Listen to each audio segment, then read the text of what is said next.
प्यारे बच्चों, आज से मैं आपकी कक्षा 11 की भौतिकी की कक्षा शुरू कर रहा हूँ। उम्मीद करता हूँ कि आप जो भी काम मैं आपको दूंगा, आप डेली का काम डेली ही करेंगे और आज का काम कल पर नहीं छोड़ेंगे। आप में से लगभग 9-10 बच्चे तो मुझे भली भांति जानते हैं, परंतु इसमें ग्रुप में 3-4 नए छात्र हैं, वो भी शायद जानते ही होंगे और नहीं जानते हैं तो फिर भी जान ही जाएंगे।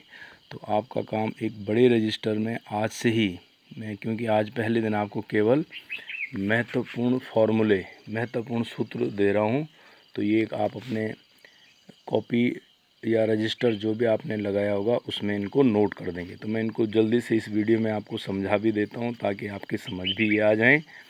और जिन छात्रों की कक्षा 10 में अगर गणित नहीं रही होगी तो उनके लिए थोड़ा सा ये मुश्किल हो सकते हैं, अन्यथा मुझे लगता है सभी ने 10वीं में गणित पढ़ी होगी तो ये आपको बहुत आसान लगेंगे। वैसे ट्रिग्नोमेट्री में बहुत सारे फार्मूले होते हैं, आपने 10वीं में पढ़े होंगे, लेकिन जो महत्वपूर्ण हमें यहाँ फिजिक्स में यूज़ होंगे मैं आपको वही बताऊँगा। जैसे साइन 0 डिग्री का मान क्या होता है? 0 होता है, ये आप पढ़ चुके हैं। साइन 90 डिग्री का मान क्या होता है? 1 होता है। कॉस 0 डिग्री का मान क्या होता है? 1 होता है, बहुत बार यूज होता है ये। कॉस 90 डिग्री का मान क्या होगा? 0। तो ये चारों फार्मूले बहुत बार यूज होते हैं हमारे भौतिक विज्ञान में, कक्षा 11 में भी और 12 में भी, तो ये आपको कंठस्थ होना चाहिए। इसी प्रकार टेंजेंट 45 का मान क्या होता है? 1 होता है। टेंजेंट 90 का मान क्या होता है? इसको इन्फिनिटी बोलते हैं, इंग्लिश में इसको इन्फिनिटी कहा जाता है और हिंदी में इसको अपरिभाषित कहते हैं। क्या कहते हैं? अपरिभाषित। साइन थीटा आप जानते हैं, वो लाल बटा कक्का के नियम से क्या होता है? लंब बटे कर्ण। तो लंब को एल लिख देंगे, कर्ण को के, तो एल बटे के। कॉस थीटा क्या होता है? आधार बटे कर्ण, ए बाई के। टेंजेंट थीटा क्या होता है? लंब बटे आधार, एल बटा ए। ये भी बहुत बार यूज होता है टेंजेंट थीटा वाला फॉर्मूला। फिर आपने ये भी पढ़ा होगा कि टेंजेंट थीटा बराबर साइन थीटा बटा कॉस थीटा होता है और कॉट थीटा बराबर cos theta upon sine theta होता है।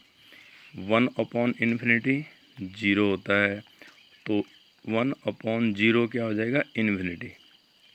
0 बटे 2, 3, 1 कुछ भी, यानी 0 अपॉन एनी नंबर क्या होता है? हमेशा 0 रिजल्ट आता है।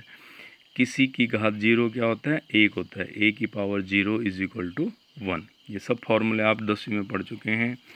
ये भी अलजेब्रा के फार्मूले हैं। a plus B whole square is equal to A square plus B square plus 2, ये भी आप पढ़ चुके हैं। a minus B whole square A square plus B square minus 2, ये भी आप पढ़ चुके हैं।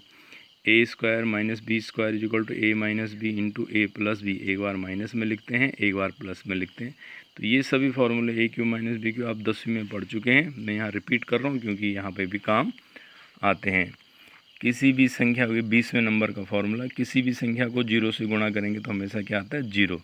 इसका मतलब हुआ कि 1 गुणा 0 बराबर 0, और 0 ही किसके? 2 गुणा 0 भी क्या हो जाएगा आपका? 0 ही। तो ये भी आप इज इक्वल टू 0 लिख सकते हैं। ये इसकी गुणा क्या होगी? 0 होगी। 1.1 को 1 से गुणा करेंगे तो क्या आता है? 1.1 ही आता है। पाइथागोरस प्रमेय का बहुत यूज होता है, तो शॉर्टकट में क्या होती है? जो समकोण त्रिभुज में कर्ण होती है, यानी जो सबसे बड़ी भुजा होती है, उसका जो वो किसके बराबर होती है? अन्य दो भुजाओं के वर्गों के योग के बराबर। यानी दो अन्य भुजाएं क्या होती है इसमें? आधार और लंब, यानी कर्ण का वर्ग बराबर आधार का वर्ग प्लस लंब का वर्ग। तो और इसको ठीक कर देंगे तो कर्ण बराबर क्या आता है? Under the root a square plus l square. ये फॉर्मूला भी बहुत बार यूज होगा। और अगर हमने आधार निकालना है तो आधार क्या हो जाएगा? कर्ण का वर्ग माइनस लंब के वर्ग का वर्गमूल। और ऐसे ही लंब क्या निकल जाएगा? कर्ण का वर्ग माइनस आधार का वर्ग का अंडर रूट वर्गमूल। फिर एक इसमें बहुत बार यूज शब्द होता है नियतांक। नियतांक जिसको हम इंग्लिश में बोलते हैं कांस्टेंट। क्या बोलेंगे इंग्लिश में? Constant number. तो नियतांक क्या होता है? जिसका मान निश्चित हो, जो निश्चित वैल्यू होती है उसको कांस्टेंट बोलते हैं। जैसे 2, 4, 6, यानी सारी संख्याएं 1 से लेकर अनंत तक जितनी भी संख्याएं होती हैं सभी संख्याएं नियतांक में आ जाती हैं। पाई का मान निश्चित होता है 3.14, ये 22/7 आपने 10 में पढ़ा होगा। ये भी क्या है? कांस्टेंट होता है। ई का मान भी फिक्स होता है, शायद 2 पॉइंट समथिंग होता है, तो ये भी कांस्टेंट हो गया। कहीं पे हम के लिख देते हैं नियतांक की जगह।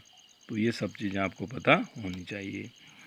उसके बाद क्या होगा 1/x², यानी कि कोई घात अगर नीचे स्क्वायर में तो ऊपर जाके क्या होती है वो ऋणात्मक, तो इसको हम लिख सकते हैं x⁻2। ऐसे ही अगर 1/x³ होता तो ऊपर जाके x⁻3 हो जाएगा। 1/x³ या y⁻5 होता तो ऊपर जाके y⁻5 लिख देते। और अगर कोई घात सेम इसको रिवर्स कर देंगे, x⁻1 है तो 1/x लिख देंगे। ये x⁻3 है तो 1/x⁻3 कर देंगे। x⁻−9 होगा तो 1/x⁻9 कर देंगे। यानी ऊपर घात ऋणात्मक है तो बटे में लिख देते हैं धनात्मक के लिए, या नीचे धनात्मक है तो ऋणात्मक करने के लिए ऊपर ले जाते हैं। 2.7345 है तो इसको मानक रूप में 2.7 लिख देंगे नियरेस्ट में। ये आप सब पहले पढ़ चुके हैं। या कहीं पे हमारे पास यहाँ पे 23 और उसके आगे 4 जीरो हैं तो उसको हम यहाँ ऐसे लिखेंगे 23 × 10⁴, और मानक रूप में इसको लिखा जाएगा 2.3 × 10⁵, यानी कि एक और जीरो आगे शिफ्ट हो जाएगी। तो ऐसे में ही ज़्यादातर हमारे आंसर आएंगे कि एक संख्या के बाद दशमलव लिखना है और उसको 10⁻0 में बदल देना है। प्रकाश की चाल वायु में या निर्वात में, निर्वात में भी इसको कह सकते हैं हम।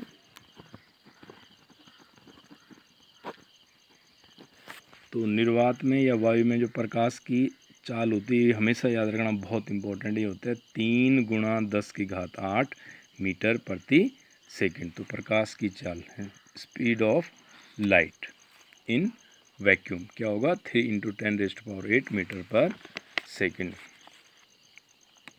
अब यहाँ पे लिखा है ये F है और ये R है, तो सभी समझ गए। तो इस शब्द को बोलते हैं अनुक्रमानुपाती या प्रोपोर्शनल। ये F प्रोपोर्शनल R या F अनुक्रमानुपाती R।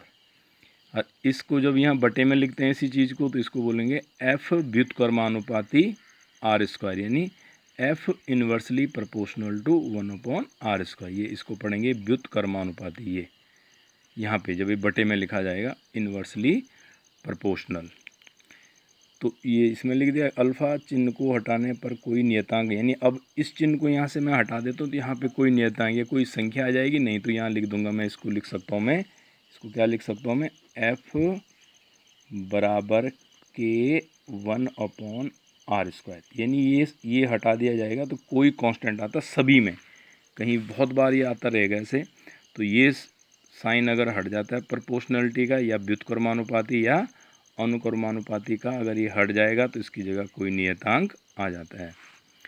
अभी बहुत साधारण चीज़ें ये आपने सब पढ़ी हैं। 1 किलोमीटर में कितने होते हैं, 1000 मीटर होते हैं, लेकिन इसको यहाँ पे लिखेंगे 1 × 10⁻3 मीटर, क्योंकि 3 जीरो हैं। 1 मीटर में 100 सेंटीमीटर हैं। 1 सेंटीमीटर 1/100 सेंटीमीटर, ये इंपॉर्टेंट है कि 1 सेंटीमीटर को मीटर में बदलेंगे तो कैसे बदलेंगे, 1/100 मीटर हो जाएगा। या इसी को लिख सकता हूँ मैं 10⁻2 मीटर, या इसी को लिख दूंगा 0.01 मीटर। ये भी आपको याद रखना है, कई बार यूज होता है। वेग चाल के SI मात्रक मीटर प्रति सेकंड होते हैं, इनको ऐसे भी लिख सकते हैं आप या ऐसे लिख लेंगे। किलोमीटर प्रति आवर या किलोमीटर प्रति घंटे को मीटर प्रति सेकंड में बदलने के लिए क्या करते हैं, इसको 5/18 से गुणा करते हैं। ये भी बहुत इंपॉर्टेंट है। जैसे पूछा जाएगा 90 किलोमीटर प्रति घंटे को मीटर पर सेकंड में बदलिए, तो कैसे करेंगे हम, इसको 5/18 से गुणा कर देंगे, तो 18 पंजे 90 हो गया और 5 पंजे 25 मीटर प्रति सेकंड, यानी किलोमीटर प्रति घंटे को किस में बदल दिया, मीटर प्रति सेकंड में। ऐसे 36 किलोमीटर प्रति घंटे को मीटर पर सेकंड में आपने बदलना है, ये क्वेश्चन आप करेंगे कॉपी में भी। 54 किलोमीटर प्रति घंटे को मीटर प्रति सेकंड में बदलना है, ये भी आप कॉपी में करेंगे इनके साथ साथ। तो कुछ नहीं करना है आपने, क्या कर देना है, 36 को 5/18 से गुणा करेंगे, 18 दूनी 36, 5 दूनी 10 मीटर प्रति सेकंड, ऐसे ही इसको कर देंगे। फिर ये चीज़ें होती हैं, ये इसको ऐसा साइन है अल्फ़ा, इसको बोलते हैं बीटा, इसको बोलते हैं गामा, ये भी बहुत बार यूज होते हैं, अल्फ़ा बीटा गामा। ठीक है। 1 मिलीमीटर किसके बराबर है, 10⁻³ मीटर के बराबर। 1 किलोग्राम किसके बराबर होता है, 1000 ग्राम। जैसे 1 किलोमीटर किसके बराबर होता है, 1000 मीटर के। तो अगर 1 ग्राम को किलोग्राम में बदलना है, जैसे 1 सेंटीमीटर को मीटर में बदला था तो 1/100 किया था हमने, मीटर का सेंटीमीटर में, वैसे ही ग्राम को किलोग्राम में बदलना है तो 1/1000 किलोग्राम कर देंगे, और 1/1000 किलोग्राम का मतलब हो गया 0.001 किलोग्राम, या ये 10⁻³ है प्लस ऊपर ले जाएंगे तो 10⁻³ किलोग्राम। तो 1 ग्राम बराबर 10⁻³ ग्राम, या किलोग्राम या 0.001 किलोग्राम या 1/1000 ग्राम। तो ये सब फॉर्मूले, ये इसके अलावा जो आपने कक्षा 10 में विज्ञान में पढ़े होंगे छोटे मोटे फॉर्मूले, ये याद होंगे तो वो भी आप इसमें नोट कर सकते हैं। अगर वो नहीं करेंगे तो ये आपने ज़रूर करने हैं। और इसके साथ ही मैं आपको इसका PDF भी बना के भेज दूँगा। वीडियो देखने के बाद PDF की, यानी व्हाट्सएप पे PDF जो होगा उससे आप काम करने में आपको मदद मिलेगी। आई होप आपको थोड़ा बहुत समझ आया होगा। Thank you very much.